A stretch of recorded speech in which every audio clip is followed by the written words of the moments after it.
শুধু বাজার নিয়ে আতঙ্কিত হবেন না, ভিডিওটি একটু শুনুন। সাম্প্রতিক সময়ে বড় বিনিয়োগকারীদের মুনাফার তথ্য নিয়ে যে ঘটনা ঘটেছে তা শেয়ার বাজারে এক অনাকাঙ্ক্ষিত অস্থিরতা তৈরি করেছিল। 2024-25 অর্থ বছরে যারা 50 লাখ টাকা বা তার থেকে বেশি মূলধনী মুনাফা করেছে তাদের তথ্য চেয়ে সকালে একটি চিঠি পাঠানো হয় এবং বৃহস্পতিবার বিকেলেই সেটির কার্যকারিতা স্থগিত করা হয়। এই আকস্মিক পদক্ষেপ বাজারে আতঙ্কের সৃষ্টি করলেও স্থগিত হওয়ার যে নিউজটা রয়েছে তা বিনিয়োগকারীদের মনে স্বস্তি ফিরিয়ে এনেছে। প্রথমত, এখানে বিষয়টি শুধু ট্যাক্স আদায়ের সাথে সম্পর্কিত নয়, বরং বিনিয়োগকারীদের গোপনীয়তা ও আস্থার প্রশ্ন জড়িত রয়েছে।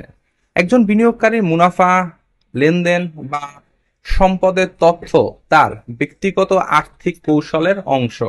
রাষ্ট্র যদি হঠাৎ করে এগুলো প্রকাশ করতে বাধ্য করে তবে তা আস্থা সংকট তৈরি করে, আর শেয়ার বাজারে আস্থা সংকট মানে মূলধনের প্রবাহে ধীরগতি।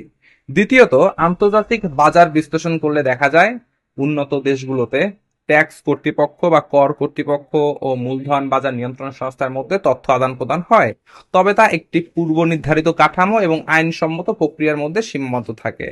বাংলাদেশে মতো একটা ছোট বাজারে হঠাৎ করে চিঠি দিয়ে তথ্য চাইলে তা বিনিয়োগকারীদের মধ্যে অনিশ্চয়তা বাড়ায় এবং বিদেশি বিনিয়োগকারীদের কাছেও একটা নেতিবাচক সংকেত পাঠায়।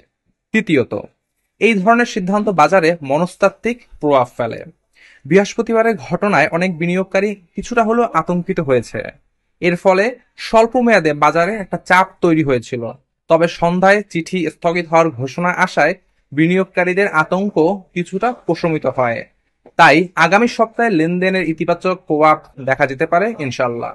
চতুর্থত, একটা স্থিতিশীল মূলধন বাজার গড়ে তুলতে হলে করণীয় বা যে কর নীতিগুলো রয়েছে, নিয়ন্ত্রক নীতি রয়েছে এবং বিনিয়োগকারীদের আস্থা, এই তিনটার মধ্যে ভারসাম্য রক্ষা করা খুবই জরুরি।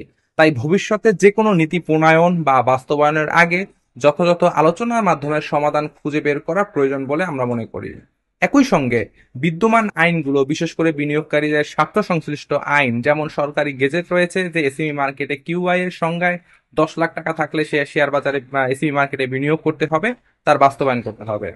সবশেষ বলা যায় যে আপাতত বিষয়টি স্থগিত হওয়ায় বাজারে ইতিবাচক প্রভাব ফেলবে ইনশাল্লাহ। তবে দীর্ঘমেয়াদে শেয়ার বাজারে আস্থা বজায় রাখতে হলে সরকার ও নিয়ন্ত্রক সংস্থাকে আরো সতর্ক, স্বচ্ছ এবং পূর্ব ঘোষিত নীতিমালা অনুসরণ করতে হবে। অন্যথায় হঠাৎ সিদ্ধান্তের কারণে বাজারে বারবার আস্থার সংকট তৈরি হবে, যা অর্থনীতির জন্য, আমার জন্য, আপনার জন্য, কারোর জন্যই ভালো কিছু না। আমাদের সকলের বিনিয়োগ ভালো থাকুক, সবাই সুস্থ থাকুন। আল্লাহ হাফেজ।